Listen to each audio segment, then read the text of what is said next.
turutrendid nädalturgudel. Urmas siin taas, kätte on jõudnud meil 9. nädal ja aasta on 2025. Täna on siis esmaspäev, 24. veebruar. Ilusat vabariigi aastapäeva õhtut teile veel. Aga vaatame siis üle, mis nädal meile tõi ja mida uus nädal võiks pakkuda. Nädal oli üsna selline tormiline vähemasti nädal lõpus, et siin tuli mõningast tagasilööki aktsiaturgudel ja mis selle põhjuseks siis oli, et oodatust nõrgemad USA majandusandmed ja kasvav inflatsiooni ootus. Et peamised indeksid seal nagu Dow Jones, S&P ja Nasdaq, mis siin on siis 2., 3., 4., et need siis kõik lõpetasid miinuses ja tegelikult ka Russell, mis on siin esimene, et see on olnud juba pikemat aega siin languses. Et ei ole sugugi mitte ilus ja võib-olla üks suurimaid kaotajaid, mis silma jäi, oli siis United Health UNH siis sümboliga. See aktsia kukkus lausa 7% seoses USA justiitsministeeriumi algatatud uurimisega seal. Aga rahvusvahelised turud siin pakuvad võib-olla isegi rohkem praegu üllatusi, et näiteks Hiina tehnoloogia aktsiad on siin tõusnud uuele tipule alates 22. aastast ja Alibaba, kusjuures tõusis lausa 14% tänu siis tugevatele majandustulemustele ja lubadustele agressiivselt investeerida just tehisintellekti valdkonda. Ja Euroopa turud püsivad samuti tugevatel tasemetel, et siin Saksamaa DAX küll natukene korrigeerus, aga siiski püsib üsna kõrgel tasemel, et siin aasta algusest võib-olla kuskil 11% juba tõusu, mis ei ole sugugi mitte paha ja söökse 1,5 kuuga. Aga mis seal taga on siis, et eks investorid vaatavad ette ja ootavad siin majanduspoliitika reforme ja lõdvemaid laenutingimusi, et Saksamaal oli valimised ka nüüd siin nädalavahetusel toimusid ja eks sealt siis võib-olla ka uued tuuled paistavad. Ja ettevõtete kasumid või kasumi aruanded on ka siin fookuses ikka endiselt, et vaatamata siis turgu mõjutavatest teguritest nagu AI-sektori konkurents näiteks, mis siin Hiina kaudu on tulnud, tariifide tõus ja oodatust kõrgem inflatsioon, et siis ettevõtete fundamentaalnäitajad püsivad endiselt tugevad. S&P 500 ettevõtted on teel parima kvartali kasvu poole viimase 3 aasta jooksul. Kasumid on siis aastaga tõusnud 17% lausa ja ületades varasemaid 12% prognoose. Lisaks tehnoloogiasektorile on tugevat kasumi kasvu näidanud ka finants, tervishoid ja kinnisvarasektor ja sellel nädalal siis avaldab oma tulemused ka Nvidia, mis võib anda siis tugevaid signaale siin just AI-sektori edasise arengu kohta ja üldse aktsiaturu suunale, et Nvidia on meil väga tugevas fookuses ja sellest veel natukene täpsemalt lähemalt püsilainel. USA tööturg püsib samuti tugev, et nägime siin küll veidi sellist nõrgenemist just esmaste töötu abirahataotluste arv tõusis seal 219 000-ni, mis on veidi üle ootuste, aga samas 4 nädala keskmine on siiski madalam kui eelmise aasta keskmine. Viidates sellele, et tööturg siis püsib tervena ja töötuse määr on hetkel siis püsimas 4% peal ja vabad töökohad ületavad töötute arvu, mis tähendab, et palgakasv peaks inflatsiooni ületama ning toetame siis tarbimist ja majanduskasvu. Ja juhtiv majandusindeks, mis on siis Leading Economic Index ehk siis LEI, langes jaanuaris 0,3%, aga 6 kuu trend ei viita hetkel veel majanduslanguse ohule siiski. Nii et ka siin on võib-olla selline stabiilne märk üleval. Et kui me vaatame siin S&P 500 liikumist ja spidereid, siis siin on minu CMS indikaator ka peal, mis viitab, et turg on endiselt veel sellises positiivses trendis, et hetkel veel konkreetseid müügisignaale ei ole tekkinud. Ja mis siis nädala prognoose puudutab, et pöördepunktidest võib-olla kõigepealt, et see on järgmine pöördepunkt, mis oli eelmisel esmaspäeval, et see küll näitas, et turg siin oli natukene ebamäärane eks ei olnud kerget suunda, aga tegelik pööre tuli siis kolmapäeval, nii nagu ma eelmine nädal ütlesin, et seal olid Veenuse transiidid ja see osutus väga teravaks siis pöördepunktiks ja turu tipuks. Ja praegu siis täna on siis järgmine pöördepunkt jällegi käsil, et vaatame siis, kas see annab langusele hoogu juurde või siis tõepoolest turg suudab siit nüüd uuesti tagasi pöörata. Eelmise nädala prognoos ja siis reaalne hind on siin nüüd all, et enam-vähem jällegi pöördepunktid väga ilusti mängisid välja. Võib-olla see trend ei olnud nii kergesti aimatav, aga siiski. Pilt oli siiski suhteliselt adekvaatne. Ja kulla tulemused ka päris ilusti siis kattusid tegeliku hinnaliikumisega, nagu me siit hiljem siis oleme näinud. Ja Bitcoini puhul siin on meil 2 tsükli analüüsi tegelikult jälgimisel ja nagu me näeme, siis see roheline oli peaaegu et identne selle reaalse hinnaliikumisega, nii et väga hea tulemus selles suhtes. Aga hoiame silmad lahti, et uue nädala prognoosid on siis juba üleval Patreoni turutrendide kanalil mõlemale, nii turutrendi kui ka turukuru tasemetele siis need seal saadaval ja laiem avalikkus näeb neid siis tasuta juba neljapäevast. Et püsige lainel. Nüüd siin siis eelmise nädala S&P 500 ka ühetunnisel graafikul ja siit on siis paremini näha, mis tegelikult siis reedel toimus, et väga terav müügilaine siit tuli peale. Et muidu püsis hind suhteliselt külgliikumises terve nädala. Ja kui me vaatame nüüd lahkneusi, siis need on ka siin mängus juba pikemat aega olnud, et selline momentum lahkneus on käsil, kuigi hind on praegu siis vastu toetuspinda, et eks siis näis, kui hästi see toetuspind praegu pidama jääb. Ja kui vaadata võrdselt kaalutud, siis ka siin on hind vastu viimast toetuspinda, et võib-olla, et isegi on väike lootus, et siit hind hakkab natukene tagasi jälle põrkma. Aga siiski me oleme sesoonselt ka sellesse korrektuurifaasi praegu sisenemas, nii et jällegi siin on nii ühte kui teist praegu käsil. Nädalases püsib trend väga ilusti ikkagi positiivne. 50 päeva keskmine on siis langenud alla 50% nüüd ja pigem siis languse poole. 200 päeva keskmine püsib endiselt kõrgendatud tasemetel, et siin ei ole väga suuri muutuseid toimunud. Ja VIX indeks sai muidugi siis reedel hoogu juurde jällegi, et püsib jällegi siin kõrgendatud tasemetel, aga mitte veel väga midagi hullu, et selline kerge keskmine risk on praegu või hirm turgudel.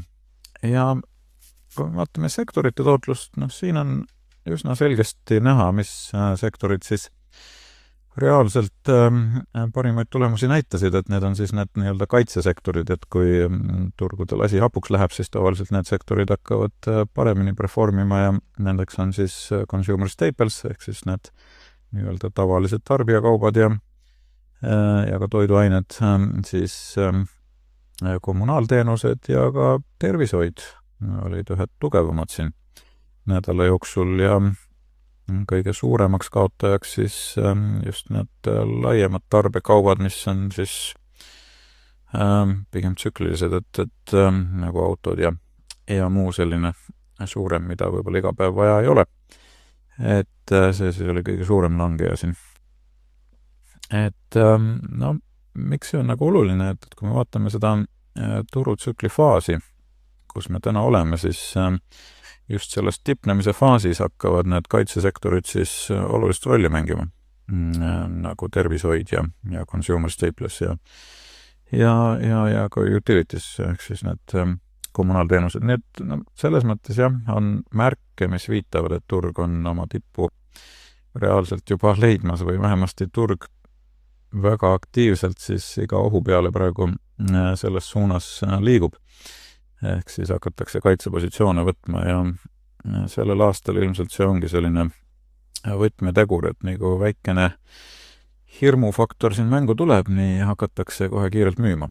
Et selliseid teravaid müügilaineid, ma arvan, et see aasta me näeme juba päris mitmel korral, et see on praegu alles algus, et seda volatiilsust, nagu ma aasta alguses lubasin, sellel aastal tuleb päris kõvasti ilmselt mängu. Ka insiderid hakkasid nädala jooksul siis päris usinasti müüma, et natuke see müügikõver siin jällegi üles tõusnud, ostuhuvi püsib väga-väga madal, nii et siin ei ole midagi väga muutunud. Ja nagu öeldud, sesoonselt siis meil on ka siin võimalik langusfaas nüüd ees, kuni võib-olla märtsi keskpaigani või isegi till lõpuni välja, sõltuvalt siis sellest tsükli pikkusest praegu. Turuosaliste positsioneerimine on enam-vähem samas kohas, kus ta siin on olnud, et väga suuri muutuseid ei ole olnud. Et hoian selle silma peal, aga praegu jah, enam-vähem sama, nagu ta on olnud. Siis S&P 500 sesoonselt ka, siit on ka näha, et meil on selline korrektuurifaas nagu läbi ajaloo ka alati olnud. Ja statistiliselt võib-olla see nädal siis rohkem ikkagi müügi poole, et siin on olnud võimalikku müüki 0,4% kuni 3,1% lausa viimase 5 aasta jooksul, küll viimase 3 aasta jooksul on pigem hind olnud tõusul, et circa 66% siis tõusu ja 33% langust, aga 5, 10 ja 15 aasta puhul siis ikkagi rohkem müügi poole see nädal. Nii et jällegi natukene selline mixed tulemus, aga siiski ma arvan, et siin on üsnagi tugev müügi surve endiselt peal. Ja Astro poole pealt ilmselt siin täna ongi selline hästi selline volatiilne päev ka, et Marss ju pööras meil direktiivseks peale mitmekuist retroliikumist ja hommegi on võib-olla selline natukene keeruline päev, et siin Merkuuri Saturni konjunktsioon ka aset leiab. Aga nädala teine pool võib-olla läheb juba paremaks ja muidugi nädala lõpp toob ka siin päris huvitavaid arenguid, et Veenus pöörab siis retrosse ja see kindlasti finantsturge ka omal moel raputab ja siin on ka Jupiteri päikese kvadraat aset leidmas, nii et võib-olla nädala pärast me näeme juba rohkem olulisi liikumisi. Aga ega seegi nädal ei ole ilmselt väga sündmuste vaene. Et siit on oodata siis tarbijate kindlustunde indeksit näiteks homme, kolmapäeval, nagu öeldud, siis Nvidia kasumi aruanne ja seda just siis DeepSeeki siin avalikuks tuleku valguses, et vaatame siis, kuidas Nvidial läinud on ja milliseid prognoose nad siis ka sealt võib-olla viitavad tulevikuks. Neljapäeval avaldatakse USA 4. kvartali SKP täpsustatud andmed ja reedel siis isikliku tarbimise kulutused, ehk siis PC indeksi avaldamine, mis on Fedi eelistatud selline inflatsiooni mõõdik, nii et on siin päris palju, millel silma peal hoida. Ja veel siis kasumi aruannetest, et ma natuke peatuks pikemalt sellel Nvidial, et kui ma seda tsüklianalüüsi siin tegin, siis tegelikult Nvidial on päris selline aktuaalne tsükkel käimas, et siin ta on korduvalt niimoodi sama rada pidi käinud ja nüüd me oleme jällegi selles tipnemise faasis tegelikult. Et kohe peaks olema jällegi Nvidia tipp käes ja siis võimalik korrektuur, nagu siit on näha olnud, et alati selle tipu järel siis on tulnud ka korrektsioon peale. Ja kui vaatame veel, mis ettevõtted siin võib-olla nädala jooksul olulist rolli mängivad, et siis teisipäeval homme on Home Depot oma tulemusi avaldamas 26. ehk siis kolmapäeval, nagu öeldud, Nvidia, lisaks sellele Salesforce ja Snowflake, neljapäeval Dell ja reedel siis Warner Brothers, Paramount Global ja siin on muidugi veel hulgi neid ettevõtteid, kõiki ei hakka välja tooma. Aga siiski vägagi tihe nädal selle koha pealt. Mis veel võib-olla on siin oluliselt silma jäänud, et Apple teatas siin plaanist investeerida järgmise 4 aasta jooksul USA-sse $500 miljardit, sealhulgas ka uue tehase rajamist Texasesse siis plaanitakse, mis on üsna märkimisväärne deglobaliseerumise ilming, eks ole, siin Trumpi valitsemise ajal, et tuuakse siis seda tootmist ka Ameerika pinnale tagasi üha enam ja enam. Ja Microsoft siin tühistab AI andmekeskuste rendilepinguid, mis tekindab muidugi küsimusi AI arvutusvõimsuse ülekülastuse kohta, et see ongi selline võtmeküsimus praegu, et mis faasis me tegelikult selles AI arengus oleme, et võib-olla ühest küljest on see, et neil lihtsalt viimase kvartali aruande järgi oli ju puudus tegelikult nendest protsessoritest, et lihtsalt ei olnud seal nii palju võimekust, kui vaja oleks olnud, aga mine tea, mis seal taga tegelikult siis praegu toimub. Ja Alibaba siin kavatseb järgneva 3 aasta jooksul siis investeerida üle $52 miljardi AI ja pilveinfrastruktuuri arendamisse. Nii, aga võib-olla siis natuke lähemalt ka graafikutele pilku peale visata, et täna on siin hind olnud pigem languses. Et selline pilt ta siis on, eks me näe, kas siis homme hakkab hind pöörama või see ongi pigem jätku signaal meil siin selle pöördepunktina. Kulla puhul me oleme üsna teravalt sellises tipnemise faasis praegu, et oht on väga tugevalt üleval, et kas me nüüd näeme siin 3000 piiri katsumist või pigem me hakkame varem korrigeeruma, et see on nüüd siis see võtmeküsimus praegu. Nafta on olnud languses siin ilmselt ka mingisugune selline kerge pööre võib-olla tuleb, aga siiski jah, pigem trend on praegu allapoole. Ja sama ka Bitcoiniga, et Bitcoin on meil siin alates 20. jaanuarist nüüd korrigeerumas ja hetkel trend negatiivne. Tallinna turg püsib endiselt väga-väga tugev, et siin on see aasta algusest alanud tõus jätkumas ja tänagi väga aktiivne osturalli käinud.